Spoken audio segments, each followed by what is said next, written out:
Morning. আশা করব তোমরা সবাই খুব ভালো আছো আর সুস্থ আছো। আমিও খুব ভালো আছি। আজ হচ্ছে 1 মে, বৃহস্পতিবার। বাজে এখন ওই সকাল 6:30টার মতো। ঘুম থেকে উঠেছি এই 10-15 মিনিট হলো। উঠে ফ্রেশ হয়ে এই এখন যাচ্ছি বাইরেটা ঝাড় দেবো, মুছবো। আজকে যেহেতু বৃহস্পতিবার, তো প্রত্যেক বৃহস্পতিবার করে আমি বাইরেটা মুছি। রোজ তো ঝাড়ই দিই। আর হ্যাঁ, তোমাদের মধ্যে একজন কমেন্ট করেছো, দিদি ঝাড় দেওয়ার সঙ্গে সঙ্গে প্রতিদিনই একটু বাইরেটা মুছে দিও, লক্ষ্মীর গেট তো আমাদের না কমন প্লেস পরিষ্কার করার জন্য, মানে সিঁড়ি ওই বাইরেটা পরিষ্কার করার জন্য আমাদের মাসি আছে। উনি ঝাড়া মোছা সবই করেন। কিন্তু বৃহস্পতিবার করে আমি কেন মুছি? উনি তো কোনো রকম মুছে বেরিয়ে যায়, মানে এরকম চটিফটিগুলো থাকে, পাপোশ থাকে। আমার বাইরে একটা ডাস্টবিনও আছে, ওগুলো সরিয়ে সরিয়ে তো আর উনি মুছবেন না, এই আশপাশ দিয়ে মুছে বেরিয়ে যায়। তাই জন্য চেষ্টা করি প্রত্যেক বৃহস্পতিবার করে আমার এখানে একটা সুর এক আছে, ওই সুর একটাও ভালো করে মুছার, আর একটু ফিনাইল দিয়ে ভালো করে চটিফটিগুলো সরিয়ে, পাপোশটা সরিয়ে পুরো এই সামনেটা মুছি ওই সপ্তাহে একদিন। আর বাকি দিন ঝাড় দিয়ে দিই, তো ঝাড় দিয়ে জলের ছিটা দিয়ে দিই। তো এই হলো ব্যাপার। আর ওদিকে তাতানো সকাল সকাল উঠে পড়েছে। এত সকালে ওঠে না যদি প্রয়োজন না থাকে, তো আজকে প্রয়োজন আছে, কারণ ওর পড়া আছে সকালবেলা। তো আমার বাইরেটা ঝাড় মোছা হয়ে গেছে। আর এখন আমার ঘরের একটা ডাস্টবিন ছিল, মানে ডাস্টবিনটা ভরে গেছে, তো বাইরে নিয়ে গিয়ে বাইরের ডাস্টবিনে রাখলাম। ইন্দ্র যখন বেরোবে ও নিয়ে গিয়ে আমাদের পাশেই একটা ডাস্টবিন রাখার ফেলার জায়গা আছে, ওখানে ফেলে দিয়ে আসবে। হ্যাঁ, আমাদের কিন্তু প্রত্যেক সপ্তাহে, মানে সপ্তাহে 2-3 দিন করে আমাদের মিউনিসিপ্যালিটির লোক আসে ডাস্টবিন ফেলার জন্য। তো আমার যেহেতু এই কাজটা ইন্দ্রবাবু করে দেয়, তাই জন্য আমার আর চাপ নেই। নিচে নিয়ে গিয়ে আমার আর ওই যখনই বাঁশি বাজবে আর ওইরকম দৌড়ে দৌড়ে নিয়ে যাওয়া, এইটা আমার আর করতে হয় না। এই কাজটা ওই করে দেয়। আমাদের পুকুর পাড়েই সামনেই ওখানে ডাস্টবিন ফেলার জায়গা আছে, তো ওই নিয়ে গিয়ে ফেলে দেয়। ও তো বেরোই, বলে কি আমি বেরোনোর সময় ফেলে দেবো, তোমার আর দিতে হবে না। তাই জন্য আমার এই চাপটা কম। আমি এই ঘরের ডাস্টবিনটা যখনই ভরে যায় আমি ওই বাইরে রেখে দিই, ও যখন বেরোয় যাওয়ার সময় নিয়ে চলে যায়। তো এই একটা আমার চাপ মুক্ত আছে। তো ওগুলো করে জামাকাপড় ছেড়ে, বাসি জামাকাপড় ছেড়ে, আর এদিকে তাতানো ফ্রেশ হচ্ছে, রেডি হচ্ছে পড়তে বেরোবে বলে। আর আমি এদিকে এই ঘরের বিছানাটা পরিষ্কার করে ফেললাম। ইন্দ্রবাবুও উঠে পড়েছে। এখন ভালোই হচ্ছে, ও উঠে পড়লে না সময় মতো আমার একটু সুবিধা হয়, দুজনের চাটা একসাথেই করে নেব। আর ঘরের বিছানাটা এমন জিনিস না, বিছানাটা যদি টান টান থাকে, সুন্দর গোছানো থাকে, পরিপাটি থাকে, মনে হয় কি ঘর বাড়ি বুঝি অর্ধেক পরিষ্কার হয়ে গেল, ভালো লাগে। তো যাই হোক, ওদিকে তাতান পড়তে বেরিয়ে গেছে, আর এদিকে আমাদের দুজনের জন্য একটু চা করলাম। চা বিস্কুট খেতে খেতে একটু গল্প গুজব করলাম, ও বেরিয়ে গেল। এখন আমি এসছি জামা কাপড় কাচতে দিতে মেশিনে, তার কারণ গতকাল আমি কাচতে পারিনি। আমি রেগুলার যে হাতে কাচি সেটা কাচতে পারিনি, কারণ ওই বিছানা চাদর ফাদরগুলো মেলা ছিল, মেঘলা ওয়েদার ছিল, শুকোবে না বলে আর কাচিনি। কারণ কেচে রেখে দিয়ে লাভ কি, আমি যদি মেলতেই না পারি। আর তো এই জন্য জমা ছিল, আমি ভেবেছিলাম অনেকটাই জমে গেছে, এগুলো আর হাতে কেচে সম্ভব না, ও মেশিনেই দিতে হবে। তো তাই জন্য অনেকগুলো জামা কাপড় হয়ে যাওয়াতে আজকে সকাল সকাল মেশিনেই দিয়ে দিলাম। কাঁচা হয়ে গেলে মেলে দেবো। মেলে দেওয়ার পরে আমার আবার হাতে কাচাও রয়েছে। ভেবো না যে এখানে দিয়ে দিলাম আর হাতে কাচা নেই, প্রতিদিন এত কাঁচা বেরোয়। আসলে আমি তো আর রোজের জামা কাপড় হয় না, স্নান টান করে জল ধোয়া করে মেলে দেয়, তো আমরা না সেটা করি না। ইন্দ্র তাতান দুজনকেই বলা আছে তোমাদের স্নান টান করে জামা কাপড় বাথরুমে একটা বালতি রাখা থাকে, ওখানে রেখে দেবে। আমিও স্নান টান করে বালতিতে রেখে দিই। তো রোজের জামা কাপড় রোজই কেচে দিই, যার জন্যই আমার এত জামা কাপড় ভরে যায়। গামছা, হাত মোছার টাওয়াল, সমস্ত কিছু প্রতিদিনেরটা প্রতিদিন আমি কেচে দিই, অল্প একটু সার্ফ দিয়ে কেচে দিই, যার জন্যই প্রচুর জমে যায়। তো তাই জন্য একদিন না কাচা মানে ব্যাস, ওখানে মেশিনেও কাচতে দিয়েছি, প্লাস আমি হাতেও 1 বালতি ভিজিয়েছি, ওটাও কাচবো স্নান করার সময়। ওদিকে ডাস্টবিনটাও আজকে আমি ডাস্টবিনটা বার করে দিয়ে ডাস্টবিনটা ধুয়ে বারান্দায় উপর দিয়ে রেখে এসেছিলাম, ওখানটা জল ঝরে গেছে। ডাস্টবিনে আমি আবার গার্বেজ ক্লিনার ব্যাগ রেখে রেডি করে রাখলাম। আর এদিকে অনেকক্ষণ পর এলাম, আমাদের কিন্তু সকালের খাবার খাওয়া হয়ে গেছে। সকালে ওই সোয়াবিন ছিল কালকের আর রুটি, এই দিয়ে সকালে জলখাবার খেয়ে আমি অলরেডি রান্নাঘরে চলে এসেছি।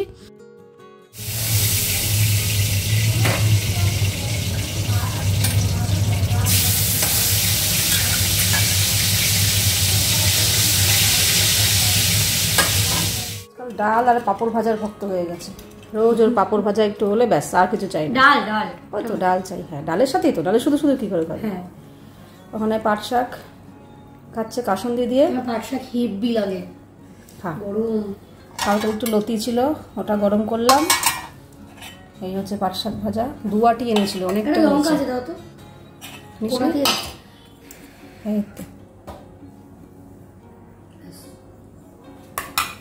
আমার আরো লাগলে অনেক আছে। আচ্ছা, ডালটা গরম করলাম, ডালের সাথে পাঁপড় ভাজা, এটা ওর খাবার। আর এই হচ্ছে আর মাছ, আর একটু আলু সেদ্ধ হয়ে গেলেই হয়ে যাবে। তো ওদিকে পাট শাক ভাজা আর মাছটা আজকে করেছি। আর আগের দিনের একটু কচুলতি ছিল, কচুলতি থেকে চিংড়ি মাছ থেকে বেছে লতি তুলে রেখেছিলাম যে এটা তাতানকে দেবো বলে, কিন্তু ও খেলোই না। আগের দিনও লতি রেখেছিলাম সামনে, খায়নি। আজকেও ওর জন্য আলাদা করে রেখেছি, আজকেও খেলো না, বলে না লতি খাবো না, খুব একটা পছন্দ করতো না। তার মধ্যে আবার ওই চিংড়ি দিয়ে করেছি শুনেছে, আর খেলোই না। ও শুধু ওই পাট শাক ভাজা, ডাল আর পাঁপড় ভাজা দিয়ে খেয়ে উঠে পড়লো। আর এই তো তারপরে আমি ওকে তাতানকে খেতে দিয়ে দিলাম। আর আমাদের ইন্দ্রবাবু আজকে ঘুমাচ্ছে, জানো তো, ওয়েদারটা ভালো না, গরম নেই তো। এই এপ্রিল মাস পুরো কাটালাম এত আরাম করে। মাঝখানে 2-3 দিন একটু গরম পড়েছিল ঠিকই, তো যখন একটু গরম পড়ে আবার বৃষ্টি বৃষ্টি হয়ে গিয়ে, আর এখন তো রোজই ঝড় বৃষ্টি হচ্ছে, ওয়েদার পুরো ঠান্ডা, মানে ফ্যান ছাড়াই থাকতে পারছি। তো ঘুমাচ্ছে, বললো ডাকতে না। ও তাতানকে খেতে দিয়ে দিয়েছিলাম, খেতে দিয়ে আমি স্নান টান করে কাঁচা ধোয়া করে স্নান করে, কিন্তু মেলতে পারিনি। আগের সকালের জামা কাপড়গুলো মেলা রয়েছে, ওগুলো না শুকালে মেলতে পারবো না।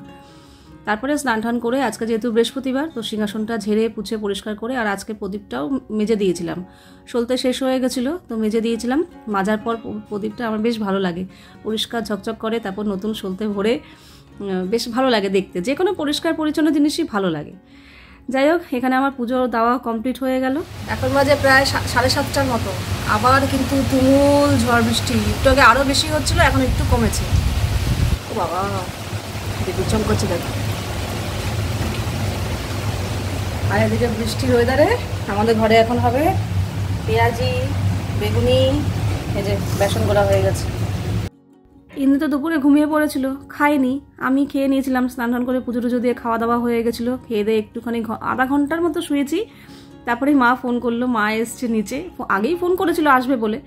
আর তাতান আবার ওদিকে নাচের ক্লাসে গেছিলো, কিন্তু আসার সময় সামান্য একটু ভিজে এসছে, মানে সবে বৃষ্টিটা শুরু হয়েছে তখনই ও ঘরে ঢুকেছে, তাও একটু ভিজেই গেছিলো। আর ওদিকে মা এসে আটকে গেছে, বলছে এই বাবা, আমি যদি জানতাম এরকম ঝড় বৃষ্টি হবে আমি আসতাম না। আজকে বিশাল ঝড় বৃষ্টি হয়েছে, আগের দিনের থেকেও। আগের দিন কিছুই না, ও যে সকালবেলা হলো না, ওটা কিছুই না। আজকে মারাত্মক ঝড় বৃষ্টি হয়েছে, মানে জানলার কাজগুলো না কাঁপছে, মনে হচ্ছে কি এই বুঝি ভেঙে গেল, এরকম একটা ব্যাপার। মারাত্মক হাওয়া দিয়েছে। আর সেই হাওয়াতে আমাদের ওই ছাদের দরজা খোলা ছিল, ওইখান থেকে জল পড়ে বাইরের কমন প্লেসটা জল ভেসে গেছে, জানলাগুলো দুমদাম বাড়ি খাচ্ছিল। তারপর নিচ থেকে আবার বাবা মা উঠে এসে সেই জানলা ঠালাগুলো দিল, ছাদের দরজাটা বন্ধ করলো। মানে কি অবস্থা, কমন প্লেস সিঁড়ি ঠিড়ি জল ভেসে গেছে। হাওয়াটা এত বেশি পরিমাণে ছিল না, কি বলবো। আর আমাদের ঘরের তো জানলা ফানলা আমি কি করি, যতই ঝড় বৃষ্টি হোক সমস্ত জানলা দরজা বন্ধ থাকলেও রান্নাঘরেরটা আমি বন্ধ রাখি না, কারণ সব বন্ধ থাকলে না আমার মনে হয় কেমন যেন দম বন্ধ হয়ে আসে, এরকম মনে হয়। তো রান্নাঘরেরটা খোলা রাখি, কিন্তু আজকে রান্নাঘরেরটা খুলে রাখতে পারিনি। জলের হ্যাঁচলা এমনভাবে আসছে, হাওয়া দিচ্ছিল কি বলবো। তো সব দিয়েছিলাম, কিন্তু বারান্দা তো আর দেওয়ার প্রশ্ন নেই। বারান্দার অবস্থা আজকে খুবই খারাপ, খুবই। ওই টবগুলো থাকাতেই বেশি নোংরা হয়, টবগুলো না থাকলে এতটা নোংরা হতো না, শুধু জল হতো। টবগুলো থাকাতে কি হয়, টবের ওপর জল পড়ে ছিটে মাটি হয়ে যায়। না হলে টবগুলো না থাকলে না মাটি হতো না, শুধু জল হতো, জলটা পরিষ্কার করে দিলেই হতো। কিন্তু কিছু করার নেই, রাখতে হবে। মাঝখানে একটু ঝড় বৃষ্টি কমে গেল, এখন ঝড় হচ্ছে না, কিন্তু বৃষ্টি বেশ ভালোই হচ্ছে। মাকে বলছি থেকে যাও, যেতে হবে না আজকে।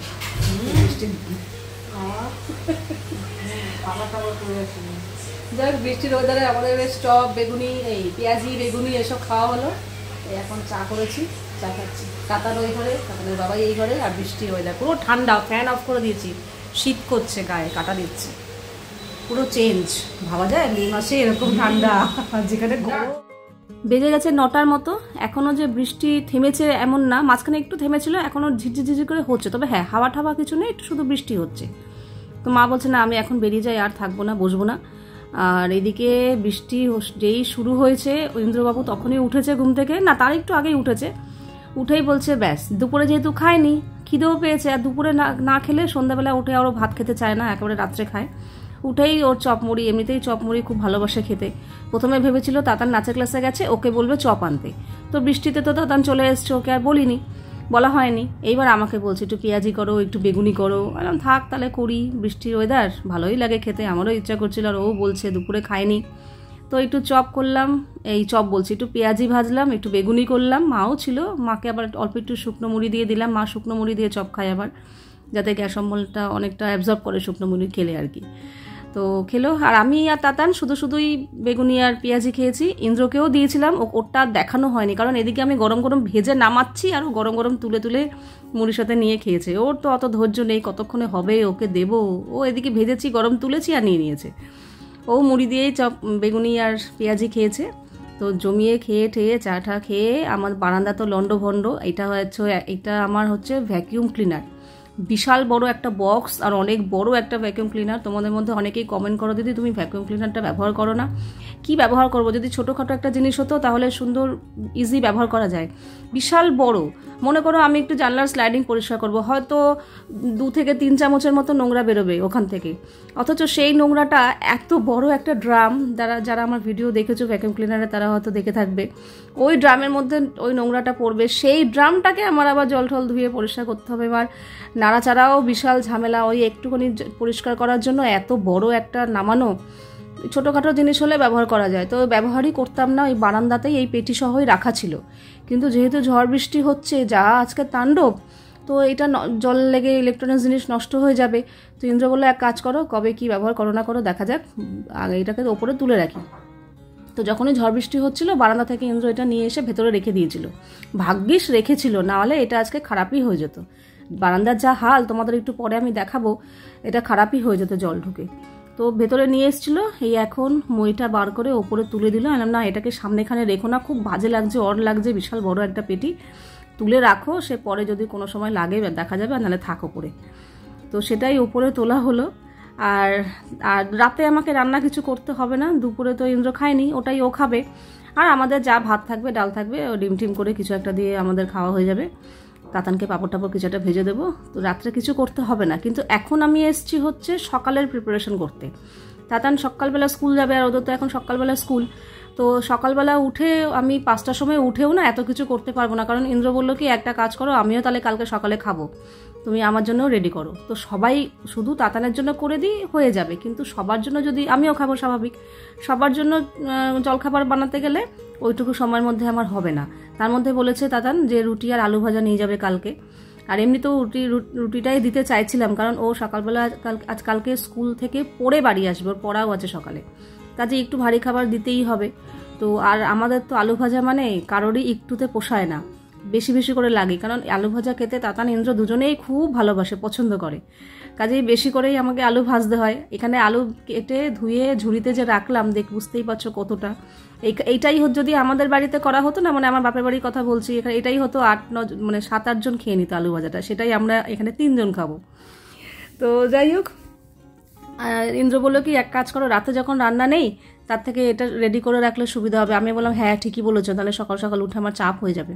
আবার তাতানকে আমি সকালবেলা স্কুলে দিয়ে আসি, ওকে একা ছাড়ি না সকালবেলাটা, কাজেই রেডি করে রাখি রান্না যখন নেই। তো আলুটা কেটে ধুয়ে রেডি করে রাখলাম, জল ঝরে গেলে ওই জিপার পাউচে করে ফ্রিজে রেখে দেবো, তাহলে সকালবেলা বার করেই ভাজতে বসাতে পারবো। আর এদিকে আটাও মেখে টিফিন বক্সে রেখে দেবো, তাহলে বার করেই রুটি করে নিতে পারবো, ব্যাস কোনো অসুবিধা হবে না। তো সেগুলোরই প্রিপারেশন করছি এখন। আচ্ছা, এর আগের দিন আমি ইন্দ্রকে বলেছিলাম বন মানুষ দাঁড়িয়ে রাখার জন্য, যে বন মানুষ থেকে মানুষ হয়েছে। তোমাদের মধ্যে একদিন কমেন্ট করেছো দাঁড়িয়ে রাখলে যদি বন মানুষ হয়, তাহলে রবীন্দ্রনাথ, সাই বাবা, নরেন্দ্রনাথ মোদী এরাও কি বন মানুষ? না, আমি এদের কথা বলিনি। আমি এদের কথা কেন, আমি অন্য আদার্স কারোর কথাই বলিনি। আমি ইন্দ্রকে সবসময় বলতাম সবাইকে না সব কিছু মানায় না। কিছু কিছু লোকরা আছে দেখবে দাঁড়িয়ে রাখলে তাদেরকে ভালো লাগে, আর কিছু কিছু মানুষ আছে তাদেরকে দাঁড়িয়ে রাখলে ভালো লাগে না। ইন্দ্রকে দাঁড়িয়ে রাখলে একদমই ভালো লাগে না, ওকে দাঁড়িয়ে ছাড়া যেরকম সুস্থ সবল মানে ভালো লাগে, আর ওকে দাঁড়িয়ে রাখলে আমার চোখে, এটা আমার ব্যক্তিগত মতামত, ওকে দাঁড়িয়ে রাখলে আমার কাছে মনে হয় কি ওকে অসুস্থ লাগছে, কেমন যেন লাগছে, মানে অস্বস্তি লাগছে। আমার দাঁড়িয়ে জিনিসটা একদমই পছন্দ না, যার জন্যই হয়তো লাগে। তো আমি পুরো উদ্দেশ্য করে ওকেই বলেছি যে তোমাকে বন মানুষের মতো লাগছে দাঁড়িয়ে রেখে। আমি কিন্তু অন্য কারোর কথা বলিনি, ঠিক আছে? তারা তো বলতামই যে যারা দাঁড়িয়ে রাখে বন মানুষ, আমি তো সেই কথা বলিনি। আমি উদ্দেশ্য করেই আমি আমার হাজব্যান্ডকে বলেছি, আমি কিন্তু আর কাউকে বলিনি।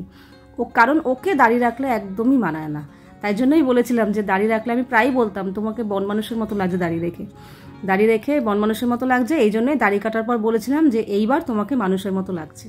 কাজে আমি আর কাউকে উদ্দেশ্য করে বলিনি। ঝড়ে ঘর বাড়ি আমার লন্ডভন্ড, বারান্দার হালটা একবার দেখো, এরকম নোংরা আগের দিনও হয়নি। পুরোই দেখো, পুরো জল জল কাদা কাদা, কি বলবো।